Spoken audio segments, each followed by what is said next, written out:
Welcome to the Football Show on PLZsoccer.com's YouTube channel, sponsored by Arnold Clark. I'm Peter Martin. With me here in the studio, I'm delighted to say it's Barry Ferguson and Alan Rough, ready to get their teeth into European football for Scottish clubs. Not only the Champions League to look forward to, but Europa League as well.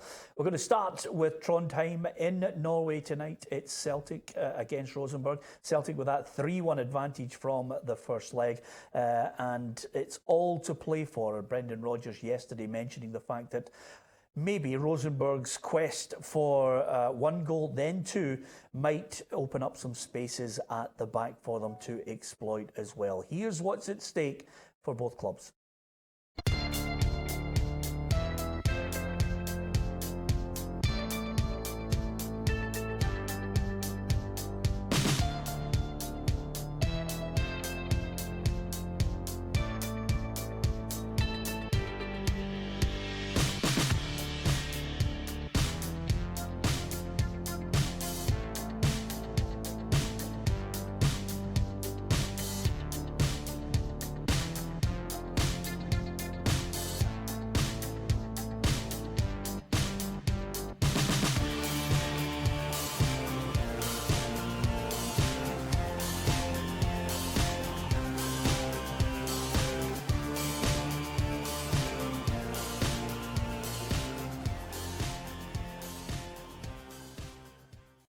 Yeah, will Celtic get through in this second leg? Well, it looks as if, as we already discussed yesterday, Ruffy, that Rosenborg are going to have to go out there and have a go at Celtic.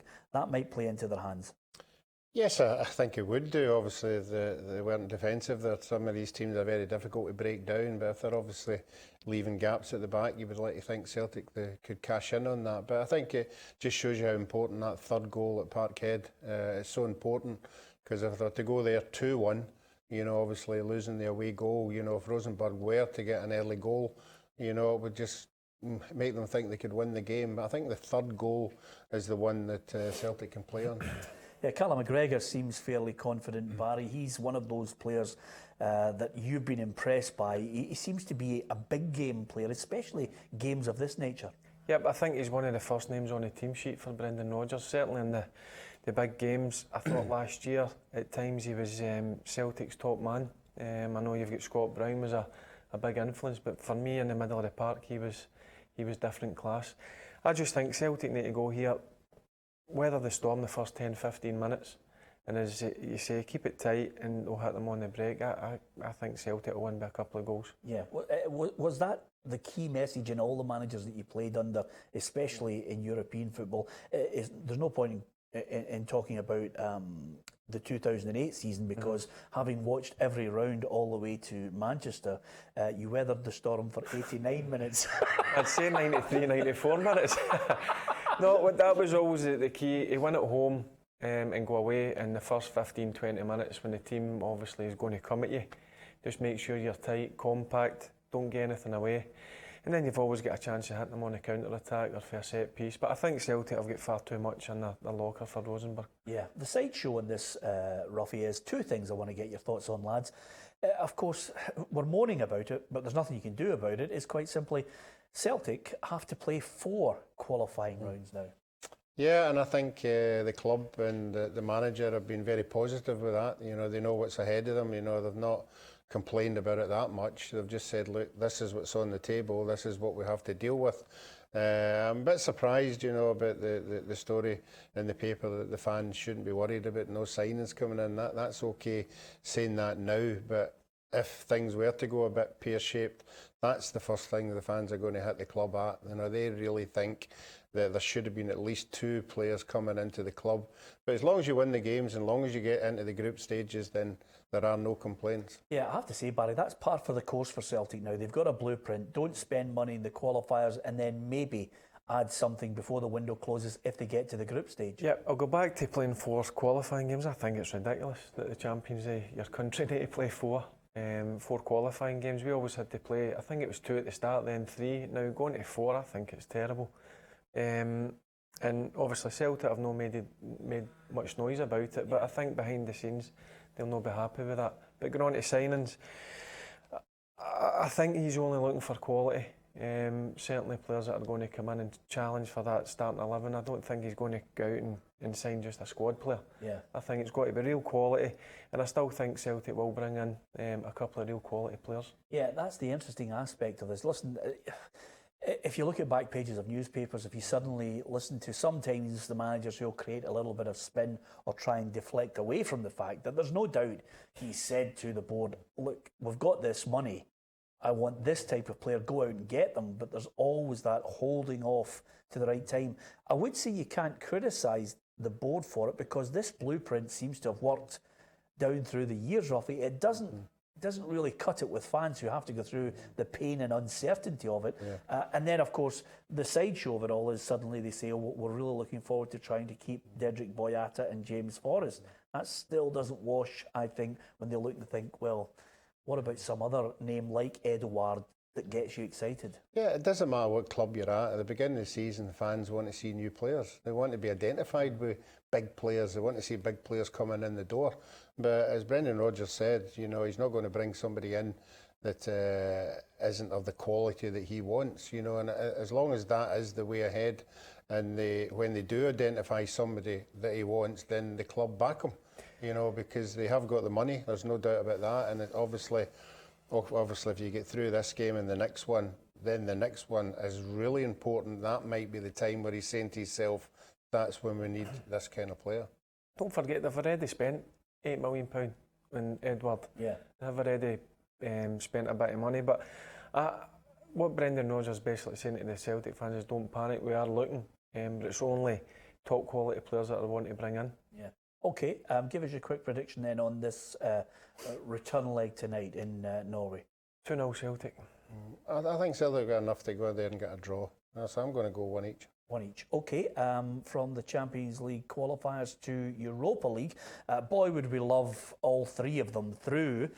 We certainly would love one of them at least in the group stages because the record is abysmal on it. Here's what's on offer. 3 British clubs, 3 Scottish clubs, I beg your pardon. Asterisk against Hibs. Hibs have that 3-2 advantage. Burnley against Aberdeen, evenly poised for the Turf Moor encounter at 1-1. And Rangers Osijek is 1-0 at the moment, and Morelos getting that goal last week over in Croatia. Dare I say it, he handles himself well, Steven Gerrard. He's certainly not going to take the noise up, which was delivered by 21-year-old midfielder Robert Mudrazia, who basically said he felt his side were better, stronger and more skillful. And he also said that Gerrard was a tiny man. Listen, I think Steven Gerrard's got too much about him to take a bait. Yeah. That's just, listen, I've been in the same situation myself at times when you're playing against clubs that try and take your mind away from the game, but I think he's far too professional and I don't think he'll let any of the players get involved in any of that stuff. Just do your talking on the pitch. That's what I always get told when you went to a press conference. Be respectful of who you're playing against. Yeah.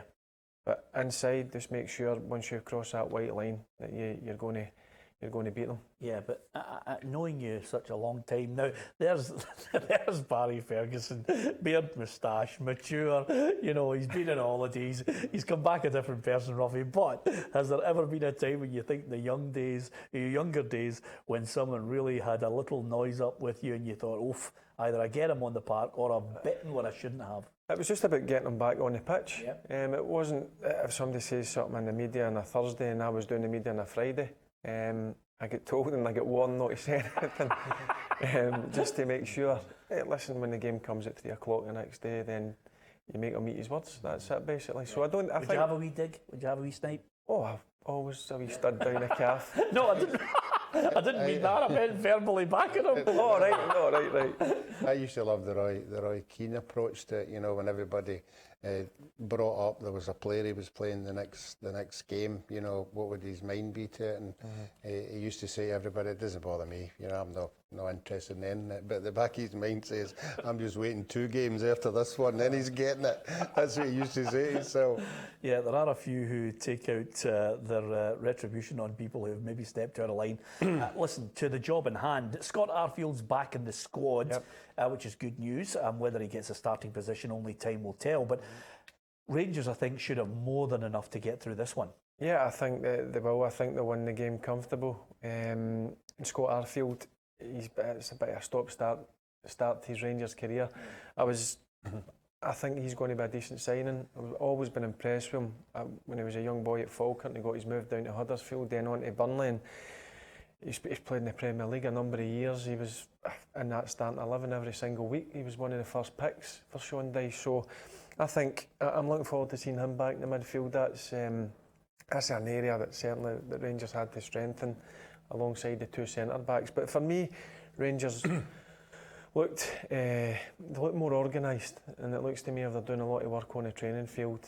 I mean, it's early days, not going to get too excited. As I've said before, there's a lot of patience needed, but in time, I think Steven Gerrard will have a decent Rangers team on that pitch. Yeah, just before I get your prediction, Ruffy, on this, just on that point, Barry, he said he'd like to get 2 more faces in before the game against Aberdeen. Obviously, get this game out of the road on Thursday, and then maybe Friday and Saturday get a bit of transfer activity. Where would you like to see those additions made? I still think Rangers, whatever's happening with Lee Wallace, they need to sort the left back area out. I don't know what's happened with John as well. He's been kind of out the picture. I know Flanagan's been playing it at left back, but he's predominantly a right back.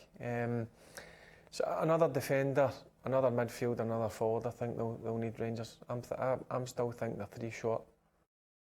Yeah, any manager would say I'll take as many qualities you can get, but I think a striker, we've already seen Morales, we all know he can score goals, but there are times when he goes off the boil a wee bit, so you need a ready replacement to say, look, it's not happening for you just now, just come out for 2 or 3 games and you've got a quality striker to put in. I always think if you look across at Celtic, they've got 3 quality strikers vying for 1 place, and I think Rangers need to do the same. I know they've got, is it Omar Sadiq? Yeah. They got for Roma. I don't know too much about him, so I think they need a 3rd striker, because you need competition for places, and that's certainly one thing that he's trying to build, because you see the amount of signings he's brought in. Yeah, absolutely. Okay, prediction? I think they'll win by a couple of goals, Rangers. 3-0 for Rangers. Okay, that's emphatic from Ruffy. Okay, what about Aberdeen? This one is at 1-1. I fear for them. I think this is advantage Burnley. Yep. And nothing suggests to me that they... I hope I'm wrong, but I hope, Aberdeen's back line can have a fantastic something. I have my doubts. Yeah, I'm hopeful Derek McInnes showed us our 2008 run away from home. Yeah. Go and just defend for your lives. That's the only chance that they'll have. They are playing against a high quality team. I know Burnley are not one of the big names in English football, but they had a great season last year. It's going to be difficult for them. But listen, you never know in football. You just need to go down there and make sure they're tight for 85 minutes and maybe nick a Just on that point, piece. can I ask you this? Was it more about they weren't a great team of the 2008. Yep. They were workmanlike at best, but was it more to do with the way Walter had the whole team organised, or was there an element of luck, or was there an element of there were still good enough players that everybody knew their role? What was the key? There's a bit of everything, Peter, to be honest with you. One thing about that team, we had a desire about us to go and do well. Obviously, Walter and the coaching staff set us up really well during the week, but you always need a slice of luck in football. And I mean, you watch some of the games. I mean, some of the games we get absolute battered for 80 odd minutes. Yeah. But we still had a mentality and a desire to just dig in there and get the right results, and hopefully Aberdeen will do the same. Yeah, because middle to front, Rough, I think they've got players that can cause problems. It's just that back line, it's just that momentary lapse that seems to be the area where they get punished. They've fallen foul of that before, which has stopped them from getting to group stages of Europa League. Yeah, but I think they'll be hoping. Obviously, I would think they would learn from their experiences through the failures that they've had. So I would hope that they maybe try and catch Burnley early part of the season. They'll not be firing on all cylinders yet. I think the best they can get out of it is a draw. Yeah. I can't see them going down there and winning. So let's hope they get a wee bit of luck for the rest of the game. Yeah, okay. And the third and final tie. I am going to talk about the game in a moment. I'm going to praise Hibs as a football club to the hilt here, because obviously the story in the Edinburgh Evening News highlights the fact that there was a charter that was cancelled. A lot of Hibs fans were thinking they're not going to get to Greece to see the team. Somehow they managed by hook or by crook to get there, and they go to their hotel and they find out that the club has picked up the tab for the hotel. First class, great bit of PR, great bit of care shown to the fans as well. And they're going to make, a special day for those Hibs fans who had that cancellation of the charter when they come back to Easter Road for a league game as well. Yeah, it's what you want to see, clubs. You want to see a fantastic PR. I always say that the biggest part of our failures with some clubs is they don't take the fans on board enough.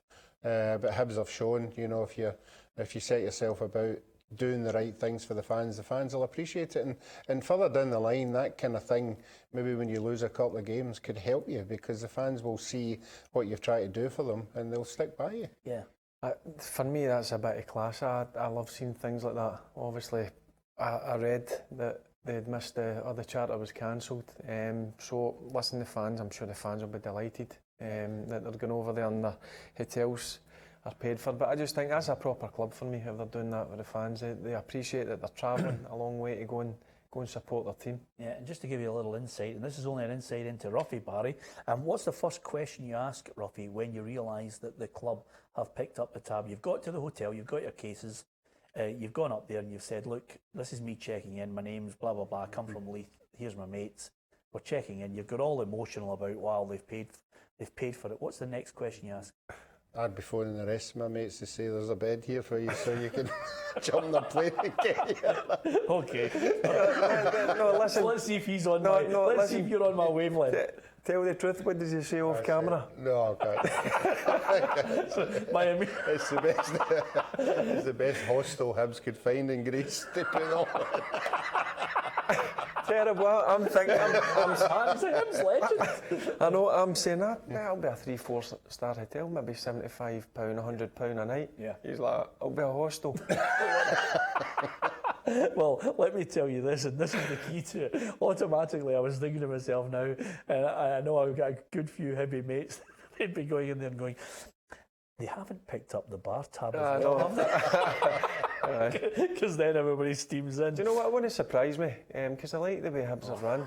You know what I mean? It's the difference between a midfielder signing and not. Let me ask you, what about on the field? Because if the keeper has another nightmare, then they're in big trouble. I think they've got to look and say to themselves, again, tied at the back. I do think I like Canberra. I'm wondering how Hibs are going to look. We've been raving about Hearts against Inverness. I'm wondering how Hibs approach this one. I still think Hibs are a very good team. I know they've lost Dylan McGeoch and John McGinn will probably go to Celtic, but they still look for me a strong team middle to front. But I watched the game over in the Faroe Islands before this game, and somebody defending the first 10 minutes, I couldn't believe it. And obviously the game there at Easter Road, the keeper's made a mistake, so I'm sure Lenny will be working really hard on the training ground to make sure they're solid enough and they'll go over there, because I do think they'll go over there and get the win. Yeah, I think they're good enough. Ruffy? As Barry said, the worry is defensively. I mean, they've lost about 14 goals in 3 games, but if they can tighten that up, I do believe if they got one goal would be enough, to see the game out. Yep, fingers crossed. I genuinely hope we can get all 3 clubs in the next round of this one, Hibs, Aberdeen and Rangers. I have my doubts. You can give us your view on that on the YouTube channel and, of course, on Twitter at PLZ Soccer and Facebook as well. And incidentally, if you get a chance, go on to the Facebook page. If you are a fan of any of the Scottish Premiership sides, then you get a chance to take part in our competition. You could win your favourite team's Premiership top for this season. Good luck with that on our Facebook page. Barry Ferguson and Alan Ruff are with me. We were talking about Hibs will stay in the capital. Don Cowie has been told, Ruffy, that basically he's 35. I think Craig Levine's realistic enough to say, look, I know you want game time, so if you can get football elsewhere, we'll let you go. Yeah, it just shows you the quality of that Hearts have brought in, and obviously they've been fair to him. That obviously not every player at that age wants to play week in, week out. And they've been honest with him, and I'm sure there'll be lots of clubs out there interested in trying to get a hold of him. Yeah, I'm surprised because he's an experienced player and it's sometimes good to have the experienced boys about, but that's another thing with Don. He might want to play week in, week out. Craig Levine might have said, listen, you're going to be a bit part player So if he's wanting to go and play regularly, he'll need to go in and get a new club. And as you know only too well, all managers and coaches at the transfer window when it's open, people think, oh great, let's bring players in. Ruffy, you'll be privy to that with Partick Thistle as well. You think to yourself, let's get some players in, get the fans excited. The biggest problem that Martin Canning has highlighted at Hamilton Accies today is basically, you know, they've lost key players and they might be priced out of trying to find a similar replacement. I'm talking, of course, about your own nephew, Lewis Ferguson's gone, David Templeton's gone, and the other one, Ali Crawford, is another one who's gone. Trying to find someone of a similar stature and standard is difficult. I worry about Hamilton Accies this season for the first time, Peter. I've spoke to a few of the fans, obviously I'm a local boy. They've been to the games in the Betfred Cup and they've said that they've been really poor. And obviously you see the statement that Martin Canning's come out today with, that he's worried himself. So if a manager's coming out and saying he's worried, that should worry the fans. But they'll just need to keep trying. The transfers window's open for another month, and they'll need to try and get decent players in, because if they don't, I think they can struggle this season. No point in looking at you, Ruffy. No. I mean, you just cannot. I cannot tolerate for the 5th year you tipping the Accies to go down. They've just defied you every year. Yeah, I'm not going to tolerate it either. I'm staying away from them this year. I do think Ali Crawford and Templeton are two of their best players that they've lost, and you're right in what you're saying, that it's not all about going out and finding money to buy players. It's finding players on that wage level that Hamilton will be on. You know, if they're going to have to go down to England and try and get somebody, the wage bill down there will be twice as much as Hamilton is on, so that's what they've got to deal with. So no, I've already had my fingers burnt with Hamilton over the last 2 or 3 years, so no, I'm staying away from Hamilton, and unfortunately I'm going for Livingston this year. To go straight back down? Yeah. Yeah, okay. Don't forget, answers on a postcard and complaints on a postcard, may I add, to Alan Rough. Nothing to do with us Livingston fans, that's how he thinks.